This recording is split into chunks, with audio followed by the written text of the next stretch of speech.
মোৰ নাম গীতা। সেই সময়ত মোৰ বয়স 30 বছৰ আছিল। দেউতা এই পৃথিৱীত নাছিল। মোৰ ডাঙৰ দাদা এজন বিখ্যাত দৰ্জী আছিল। সি আগতে বহুত ধুনীয়া কাপোৰ চিলাই কৰিছিল, কিন্তু তাৰ দক্ষতা কোনেও চিনি পোৱা নাছিল আৰু বহু বছৰ ধৰি সি ইফালে সিফালে কাম কৰি ঘূৰি ফুৰিছিল। তাৰপিছত কোনেও নাজানে সি কি যাদু কৰিলে যে সি গোটেই স্থানীয় অঞ্চলটোৰ আটাইতকৈ বিখ্যাত দৰ্জী হৈ পৰিল। তাৰ নামত এটা কথা বিখ্যাত হৈ পৰিছিল, যিটো কথা বিশ্বাস কৰাটো সহজ নাছিল। মোৰ দাদা আৰম্ভণিৰে পৰা মোৰ লগত বন্ধুৰ দৰে আছিল। আমি একেলগে খেলা ধূলা কৰি ডাঙৰ দীঘল হৈছিলোঁ আৰু কোনটো ৰঙৰ চুটৰ লগত কোনটো ৰঙৰ দুপট্টা ভাল লাগিব সি আমাতকৈ বেছি জানিছিল। আমাৰ দাদাই আমাৰ লগত বহি হাঁহি ধেমালি কথা পাতিছিল। সি ছোৱালীৰ বহুত কথাই জানে আৰু সি নিজৰ কথাৰে যিকোনো মহিলাৰ হৃদয় জয় কৰিব পাৰে। যদি মই তাৰ লগত বহি মোৰ দুখ আৰু আনন্দৰ কথা পাতোঁ, তেন্তে মোৰ হৃদয়খনে বহুত শান্তি অনুভৱ কৰে। কিন্তু যোৱা কেইটামান দিনৰ পৰা সি বহুত সলনি হৈ গৈছিল আৰু বহু দূৰৰ ঠাইৰ পৰা মানুহে তাৰ ওচৰলৈ কাপোৰ চিলাই কৰিবলৈ আহিছিল। মোৰ দাদাই ঘৰত এটা আছুতীয়াকৈ কোঠা বনাইছিল, য'ত সি বহি গোটেই ৰাতি কাপোৰ চিলাই কৰিছিল। কিন্তু সি কোঠাটোত কাকো সোমাব দিয়া নাছিল, আনকি চাফাইৰ বাবেও তেওঁ আমাক ভিতৰলৈ আহিবলৈ দিয়া নাছিল। কিন্তু নিজৰ কোঠাটো সি নিজে চাফা কৰি লৈছিল। কেতিয়াবা ৰাতি সি তাতেই শুইছিল আৰু আমি দুৱাৰ মুখতে খোৱা বস্তুবোৰ ৰাখিছিলোঁ। কেতিয়াবা তাৰ এই কামত আমাৰ খং উঠিছিল আৰু কেতিয়াবা মনত বহুত দুখ কৰিছিলোঁ, কাৰণ সিটো এই সকলোবোৰ কেৱল আমাৰ বাবে কৰি আছে। সি গোটেই ৰাতি বহি কাপোৰ চিলায়, কিন্তু তাৰপিছত যেতিয়া আমি গাঁৱত তাৰ বিষয়ে কিছুমান অদ্ভুত কথা শুনিলোঁ, তেতিয়া আমি বৰ আচৰিত হ'লোঁ। কথাটো এইটো আছিল যে মোৰ দাদাই যিজনী কুমাৰী ছোৱালীৰ কাপোৰ চিলায়, তাৰ পিছদিনাই সেই ছোৱালীজনীৰ বিয়া হৈ যায়। আমি এনেকুৱা এখন ঠাইত থাকোঁ য'ত প্ৰথমে যিকোনো কথা এটাক বহুত ধেমালি বুলি ভাবি লোৱা হয় আৰু তাৰপিছত সেইটো মানি লোৱা হয়।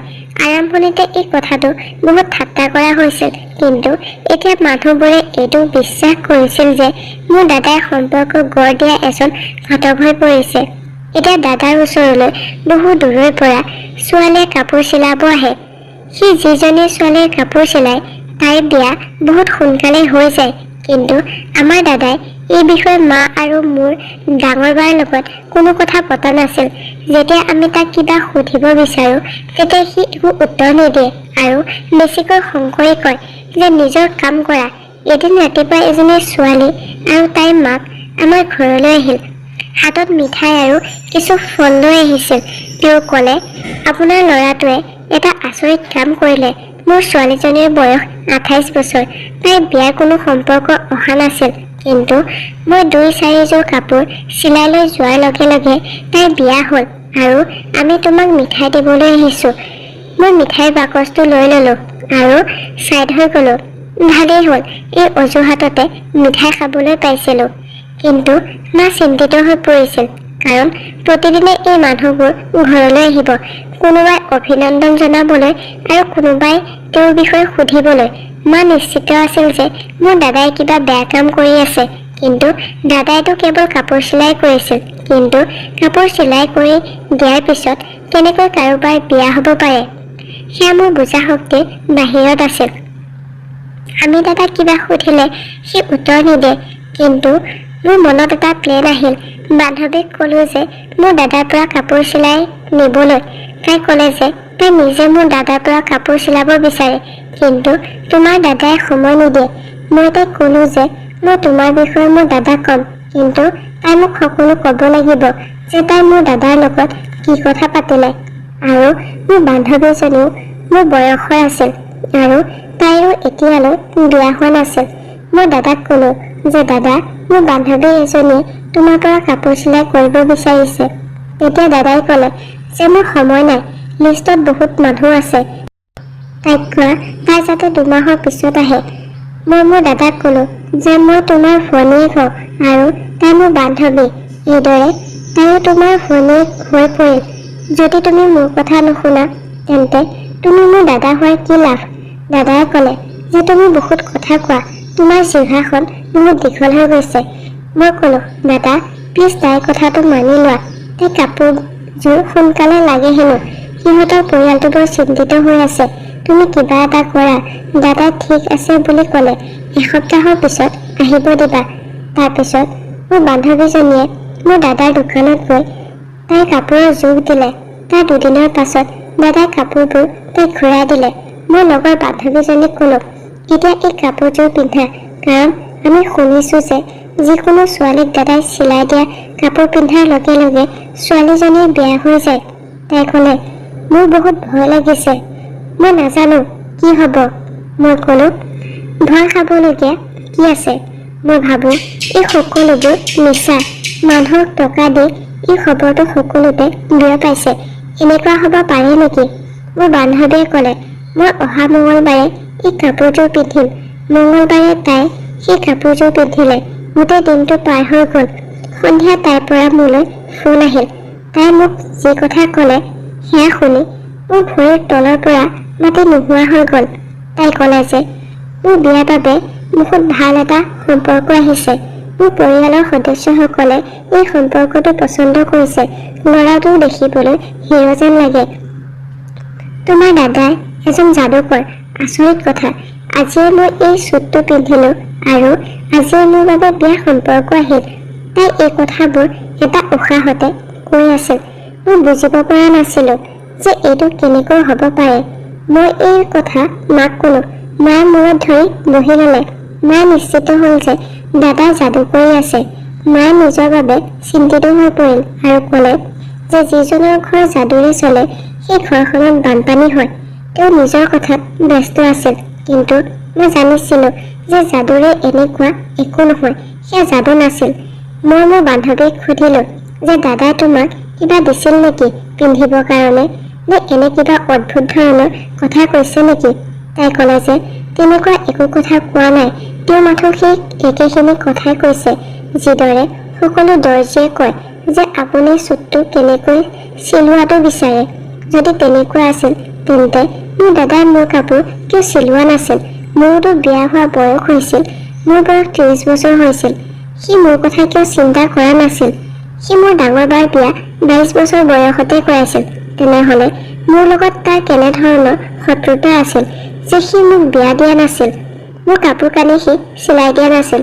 যদি মোৰ বিয়াখন মাত্ৰ এযোৰ পোছাক চিলাই দিয়াৰ দূৰত্বত আছিল তেন্তে সি এতিয়াও কিয় হাতত হাত থৈ বহি আছিল? 2 সপ্তাহৰ পিছত মই মোৰ বান্ধৱীজনীৰ বিয়ালৈ গৈছিলোঁ। গোটেই অঞ্চলটোৰ মানুহে কথা পাতি আছিল যে গীতাৰ ককায়েকৰ পৰাও তাই কাপোৰ চিলাই কৰিছিল আৰু আজি তাই বিয়া। কিন্তু তাই দাদায়েকে সকলোকে সময় নিদিয়ে। কাক সময় দিয়ে সেয়া ভাগ্যৰ কথা। তাৰপিছত সকলোৱে মোৰ পিছত লাগি আছিল যে তুমি তোমাৰ দাদাৰ লগত কথা পাতি আমাকো কাপোৰ এযোৰ চিলাই দিয়া। এতিয়া মই সিহঁতক কি উত্তৰ দিম যে মোৰ দাদাই নিজে মোক সময় নিদিয়ে আৰু তোমালোকক কেনেকৈ সময় দিব? মই খঙেৰে ৰাঙনি হৈ পৰিলোঁ। মই সকলোকে এই কথাটো কৈ দিলোঁ। সিহঁতে আচৰিত হ'ল যে যেতিয়া তেওঁ স্থানীয় সকলো ছোৱালীৰে কাপোৰ চিলাই কৰে কিন্তু নিজৰ ভনীয়েকৰ কিয় নকৰে। মই তাত কান্দিবলৈ ধৰিলোঁ। নাজানো মোৰ কি হৈছিল। মই নিজকে নিয়ন্ত্ৰণ কৰিব পৰা নাছিলোঁ। কিন্তু এতিয়া মোৰ বহুত খং উঠিছে। মই মনতে সিদ্ধান্ত ল'লোঁ যে মই এই ৰহস্যটোৰ গুৰিলৈ যাম। মই সিহঁতক ক'লোঁ যে মই নিজে দাদাৰ ওচৰলৈ কাপোৰ চিলাবলৈ যাম, কিন্তু মোৰ মুখখন দেখাৰ লগে লগে সি মোক তাৰ পৰা খেদি পঠিয়ায়। গতিকে মই মোৰ মুখখন লুকুৱাই যাব লাগিব, অৰ্থাৎ মই ছদ্মবেশত যাব লাগিব। মই গোপনে যাবলগীয়া হ'ল আৰু সেইটোৱে কৰিলোঁ। মই মুখখন ঢাকি ল'লোঁ আৰু মাতটো অলপ সলনি কৰিলোঁ। মই মুখত কপা ভৰাই মুখখন ঢাকি দাদাৰ দোকানলৈ গ'লোঁ। সি ক'লে যে মই আপোনাক সময় দিব নোৱাৰোঁ। মই মিনতি কৰিবলৈ আৰম্ভ কৰি দিলোঁ। মই ক'লোঁ যে মই বৰ চিন্তিত হৈ আছোঁ। মোৰ বয়স বাঢ়ি গৈ আছে। প্লিজ মোৰ বিয়াখন কৰাই দিয়ক। দাদাই ক'লে, মই কাৰো বিয়া নকৰাওঁ। মই কেৱল কাপোৰ চিলাই কৰোঁ। তোমাৰ ভাগ্যত যি আছে তাকেই হ'ব। মই ক'লোঁ, ঠিক আছে, মোৰ কাপোৰযোৰ চিলাই দিব। মই 2যোৰ কাপোৰ লৈ গৈছিলোঁ। আমাৰ টকাৰ অভাৱ নাছিল। মোৰ দাদাই কাপোৰ চিলাই বহুত টকা উপাৰ্জন কৰিছিল। মই মাৰ পৰা পইচা লৈ দাদাৰ দোকানলৈ গৈছিলোঁ। দাদাই মোৰ কাপোৰৰ জোখ লৈ মোৰ নামটো সুধিলে। যিটো মই ভুলকৈ ক'লো। বয়সৰ কথা সোধাত মই অলপ আগপিছ কৰি ক'লো। তাৰপিছত সি সুধিলে যে আপোনাৰ পৰিয়ালত কোন কোন আছে আৰু আপুনি কি কৰে। সি মোৰ বিষয়ে সকলো সুধি আছিল। মই তাক সকলো কথা কৈছিলোঁ। কোনো দৰ্জীয়ে ইমান সবিশেষ নলয়, কিন্তু সি কথা পাতি পাতি মোৰ পৰা সকলো কথা বৰ ধুনীয়াকৈ উলিয়াই আছিল। কথাই কথাই সি মোৰ পৰা ফোন নম্বৰ আৰু মই কিমানলৈ পঢ়িছোঁ সুধি আছিল। সি কৈছিল যে আজিকালি বিয়াৰ বাবে সম্পৰ্ক পোৱাটো ইমান সহজ নহয়। হ'ব পাৰে যে ল'ৰা ঘৰৰ ডিমাণ্ডবোৰ বেছি। আপুনি কেনেকুৱা ল'ৰা পচন্দ কৰে। সি কথাই কথাই নাজানো কিয় মোৰ পৰা সকলো কথা সুধি আছিল। মই ছদ্মবেশত থিয় হৈ থকাৰ বাবে সি মোক সকলো কথা সুধি আছিল। সেইবাবে মই বৰ ভয় খাইছিলোঁ, কিন্তু ময়ো সকলো কৈ আছিলোঁ। সি মোক ক'লে যে আপোনাৰ কাপোৰযোৰ 4 দিন পিছত আহি লৈ যাব। মই ক'লো যে কাপোৰযোৰ সোনকালে দিয়া হ'লে ভাল আছিল। সি ক'লে যে মাজতে এবাৰ আহি খবৰ এটা লৈ যাব। এনেকৈ মই আৰু এবাৰ তাৰ দোকানলৈ গ'লো। তেতিয়াও সি মোৰ লগত একেদৰে কথা পাতিলে। 4 দিনৰ পিছত সি মোক কাপোৰযোৰ উভতাই দিয়াৰ কথা ক'লে। এই সময়খিনিত মই এইটো ভাবিলোঁ যে সি এই ভিতৰত থকা কোঠাটোত কি কৰে। মই কিবা প্ৰকাৰে সেই কোঠাটোৰ খিৰিকীখন ভিতৰৰ পৰা খুলি দিলোঁ আৰু তাৰপিছত যেতিয়া দাদাই কোঠাটোত তলা মাৰি ঘৰলৈ গ'ল, তেতিয়া মই খিৰিকীখন খুলি কোঠাটোত সোমালোঁ।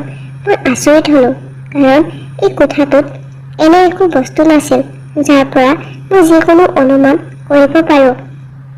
তাত 2টা ডাঙৰ ৱাৰ্ড্ৰব আছিল। এটাত পৰ্দা লগোৱা হৈ আছিল আৰু এটা ৱাৰ্ড্ৰবত ৰেচম কাপোৰ আৰু কপাহী কাপোৰ আছিল। সকলো একেই আছিল। যেনেকৈ দৰ্জীৰ কোঠা থাকে ঠিক তেনেদৰেই আছিল। গোটেই ঠাইতে সূতা সিঁচৰিত হৈ আছিল। একেধৰণৰ পৰিৱেশ আছিল। তাৰপিছত মোৰ চকুৱে এনে এটা বস্তু দেখিলে যিটোৱে মোক বহুত আচৰিত কৰি তুলিলে। তাত ডাঙৰ ডাঙৰ ৰেজিষ্টাৰৰ বহী আছিল। যেতিয়া মই ৰেজিষ্টাৰৰ বহীকেইখনৰ ওচৰ পালোঁ, তেতিয়া দেখিলোঁ যে সেই বহীকেইখন বহুত ডাঙৰ আছিল। কিন্তু ইমাননো কি হিচাপ নিকাচ আছিল যে মোৰ দাদাই ইমান ডাঙৰ ডাঙৰ ৰেজিষ্টাৰ বহী নিজৰ লগত ৰাখিছিল আৰু সেইবোৰ বহুত পুৰণি যেন লাগিছিল। কিন্তু মই সেইবোৰ খুলিব লোৱাৰ আগতে কিছু শব্দ শুনিলোঁ আৰু ভয়ত মই খিৰিকীৰ পৰা পলাই আহিলোঁ। মোৰ হৃদয়খন ভয়ত কঁপি উঠিছিল, কিন্তু দাদাই মোক দেখা নাছিল।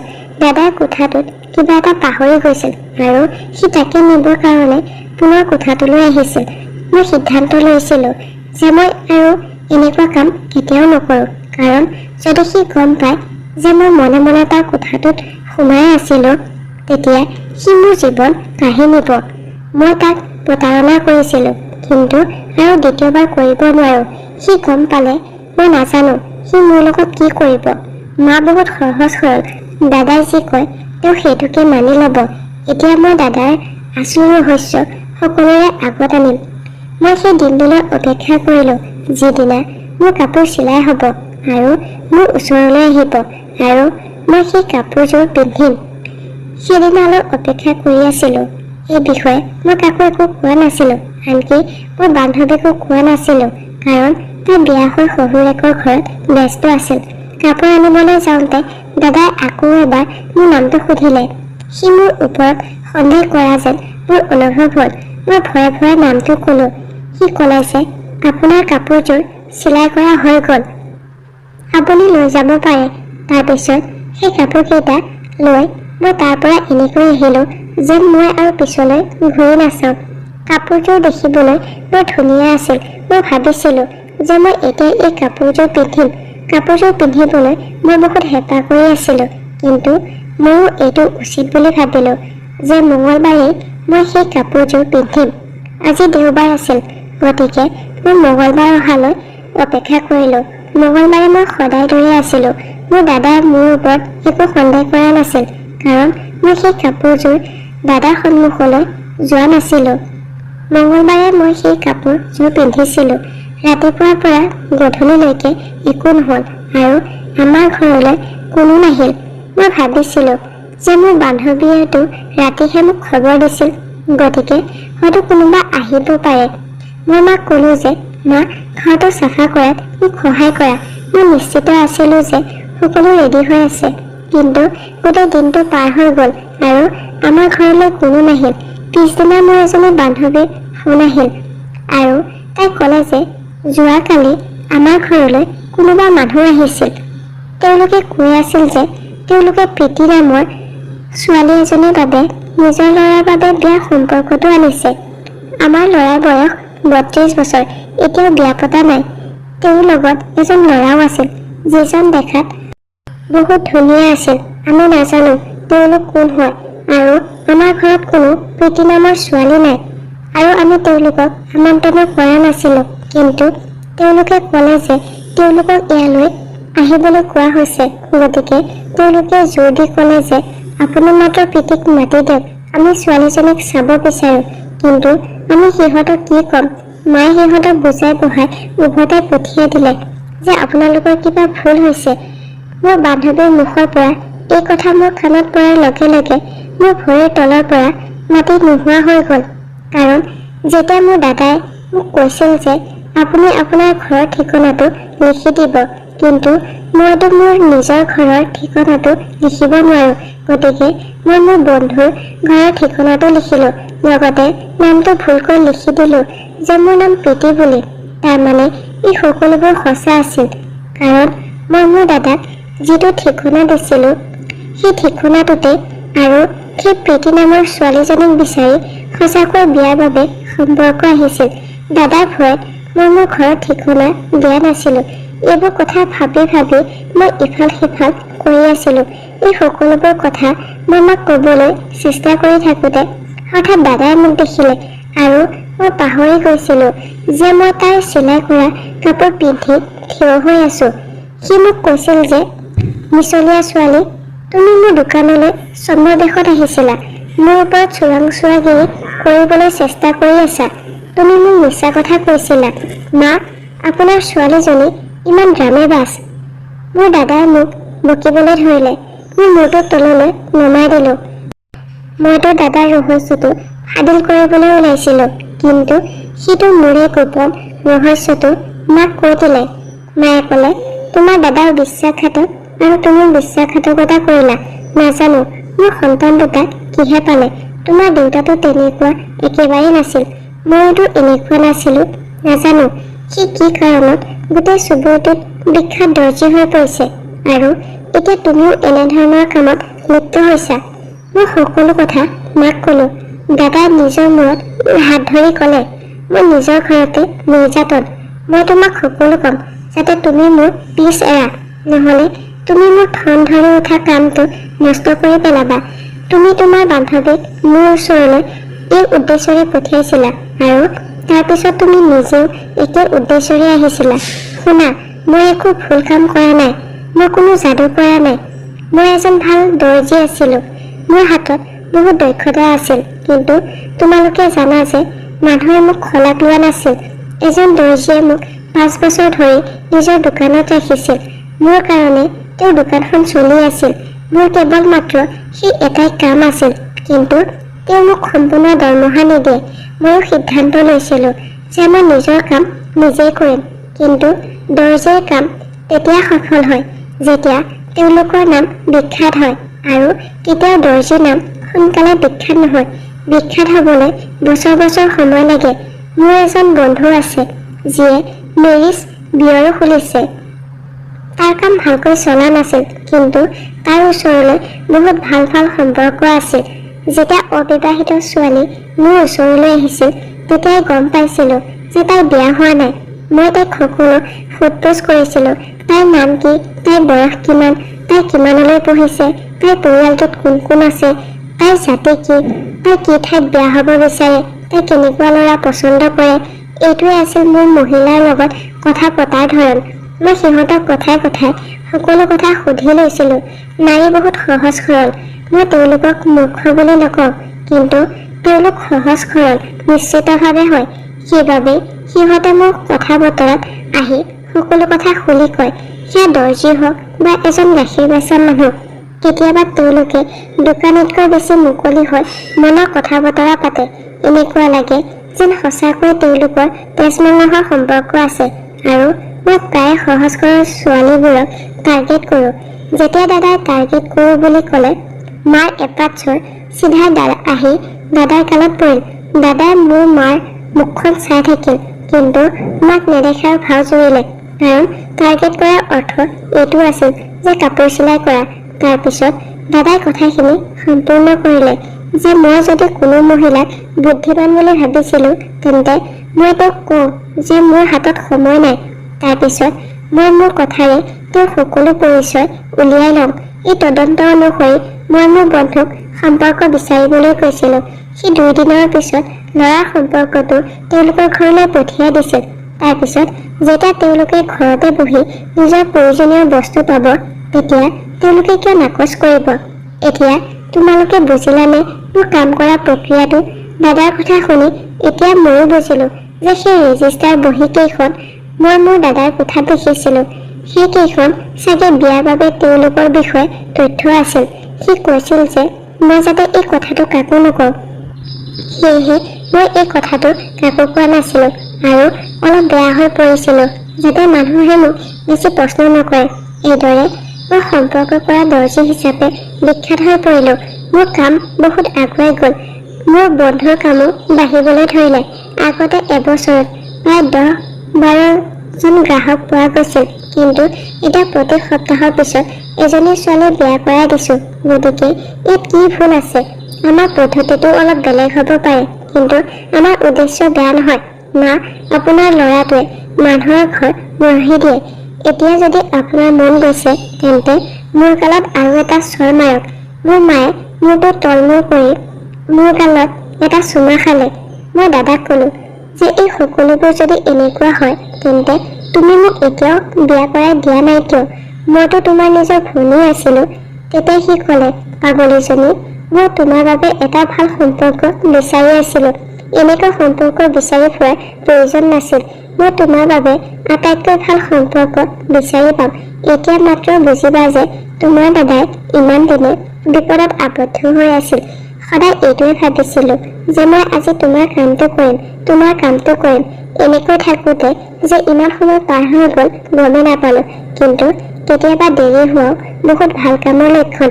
তোমাৰ বাবে মই বহুত ভাল সম্পৰ্ক এটা চাইছোঁ। তোমাৰ বিয়া বহুত ধুমধামেৰে কৰিম। আৰু তুমি কি ভাবিছা যে মই তোমাক খালী হাতেৰে বিদায় দিম? তোমাৰ যৌতুকৰ বস্তুবোৰ বনাওঁতে দেৰি হৈ গ'ল। সেইদিনাখন বৰ জাচুচ হৈ মোৰ কোঠালৈ আহিছিলা। যদি পৰ্দাখনৰ পিছফালে চোৱা হ'লে তোমাৰ যৌতুকৰ বস্তুবোৰ তাতে পৰি আছিল। দাদাৰ কথা শুনি মোৰ মনত পৰিল, হয়তো মই পৰ্দাৰ আঁৰত থকা বস্তুবোৰ দেখা নাছিলোঁ, কাৰণ তাত কেৱল কাপোৰবোৰহে দেখা পাইছিলোঁ। সেইবাবে ভাবিছিলোঁ যে তাত কেৱল কাপোৰহে থাকিব। দাদাৰ কথা শুনি মই মূৰটো তললৈ নমাই দিলোঁ। দাদাই মোৰ গালত লাহেকৈ চৰ এটা মাৰি ক'লে যে এতিয়াৰ পৰা তুমি আৰু এনেধৰণৰ ধেমালি নকৰিবা। এতিয়া বিয়াৰ প্ৰস্তুতি চলোৱা। তোমাৰ ল'বলৈ যি মন যায় লিষ্ট এখন বনাই দিবা। মই তোমাৰ কাৰণে সকলো লৈ ল'ম। মোৰ চকুত সুখৰ চকুলো বৈ আহিল। মায়ে আমাক দুয়োটাকে সাবতি ধৰিলে। মোৰ দাদাই ঠিকেই কৈছিল। তাৰ কাম কৰা ৰাস্তাটো হয়তো আচহুৱা আছিল, কিন্তু তথাপিও তেওঁ ছোৱালীবোৰক বিয়া কৰাই দিছিল। আজিৰ সময়ত ছোৱালী এজনীক বিয়া দিয়াটো ইমানেই কঠিন হৈ পৰিছে যে ইয়াৰ কোনো সীমা নাই। ইয়াৰ বাবে যি সম্পৰ্ক কমি গৈছে বা মানুহে টকা পইচা আৰু ধন সম্পত্তিৰ পিছত দৌৰিছে, এনে নহয়। আজিকালি ছোৱালীবোৰো নিজৰ পচন্দ অনুসৰি বিয়া হ'ব বিচাৰে। মই মূৰটো ওপৰলৈ তুলি ক'ব পাৰোঁ যে মই মোৰ দাদাৰ কামক গৌৰৱ কৰোঁ। সি যি কাম কৰি আছে সেয়া বহুত ভাল কাম কৰি আছে।